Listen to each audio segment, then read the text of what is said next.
Hey, it's Nathan Hitchcock here to talk to you about a very exciting thing, advantages of competency-based education. If you've been following along so far, I'm sure you've picked up on some of these advantages, but this is a very quick way to tell you all the cool things that you can do with CBE. Well, what is CBE? Once more into the breach.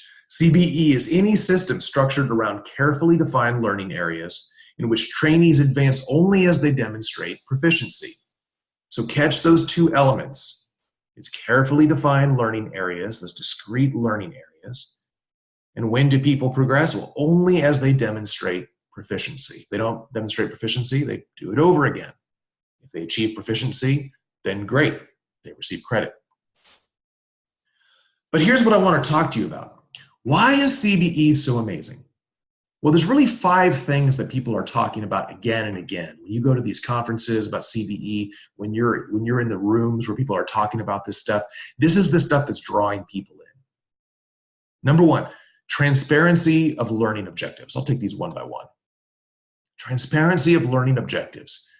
It turns out that lots of systems lose track of their ends. They lose track of their goals. But CBE is fantastic for telegraphing exactly what people are going after, what exactly the program is going for, what the expectation is. Think about this. If you were to set up a learning objective for a particular student in chemistry, it might look like this, something super duper bundled, like students should pass Chem 201. We communicate like this all the time in education. But this is basically worthless in lots of different systems because what's involved in Chem 201? What are all the pieces there? What exactly are you getting at? What level is this at? And so we might be a little more specific about a learning objective. We might say something more like, students should understand the scientific method and conduct lab experiments. Well, that's getting more descriptive. But again, what exactly do you mean by scientific method? Because there are different expressions of this. And for that matter, what kind of lab experiments are you doing? And the student's going to be operating at what level? But at the competency level, like when you really kind of dial into a competency, it looks something more like this. Student designs and executes an intermediate chemistry experiment grounded in the inductive scientific method. Well, that's quite clear about what we're going for. This is not being abstract or abstruse at all. It's really going for something that's pretty identifiable. And you can think of an entire program in terms of those well-defined discrete categories. Which leads into the second advantage, portability of achievement.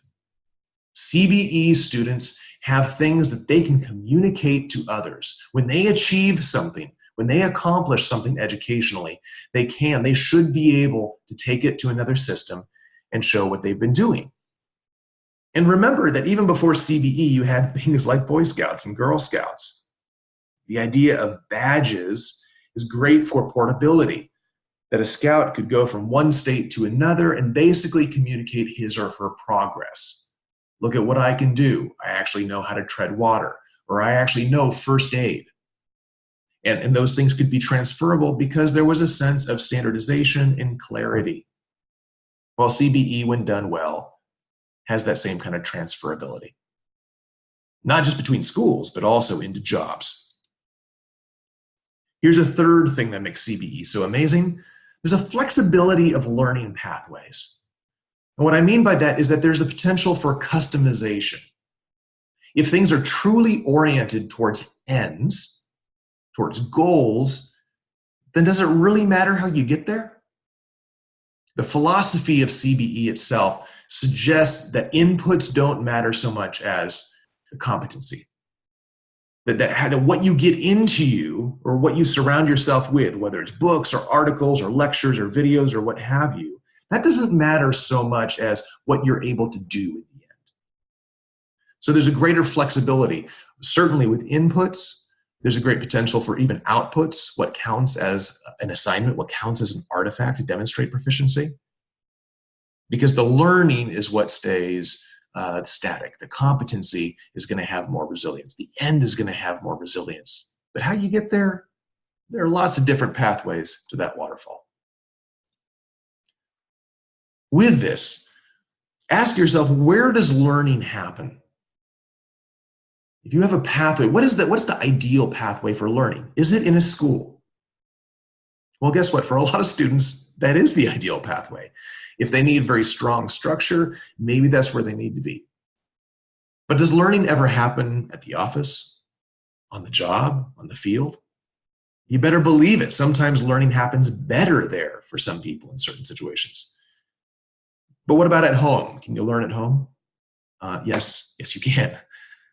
What about the church or other community organizations? Does learning happen there? It does too. And CBE can be sensitive to this because it opens up all sorts of possibilities for pathways for inputs and to some extent outputs. Well, a fourth reason why it's so amazing, speed of completion. There are some schools who have adopted CBE principally for this very thing. Oftentimes they have adult learners, those who already have experience in the past. They've already worked on a lot of stuff in the past. They just haven't been able to transfer it formally. Well, what happens with a CBE system is that people can blow through a lot of material in short order because it has to do with proficiency. Can you get over the bar? Well, it turns out that a lot of people can get over the bar quite quickly because they have prior learning, which enables them to do this. Or guess what? Some other people are just dang smart, or they're really, really skilled at something. And so if they're one of those students who has a time frame that they want to get things done in, can they finish a 3-year degree in 2 years? Sure.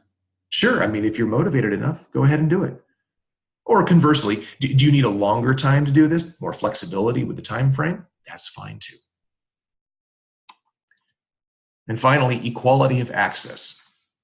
Because things have to do with a standardized learning, that is, learning is the metric. It enables a lot of different people to get into the system. People who would not necessarily thrive if they had to be in lockstep with a class, with the time-based learning, where you're with a specific cohort and just sticking along with their own learning pace. A lot of people get lost in that. But with CBE, you have the potential for a lot of customized learning that enables equality of access. If you have somebody who learns a different way, great, you can accommodate that person. Somebody with disabilities, yes. Those who are advanced in certain ways, yep, they can be inserted too.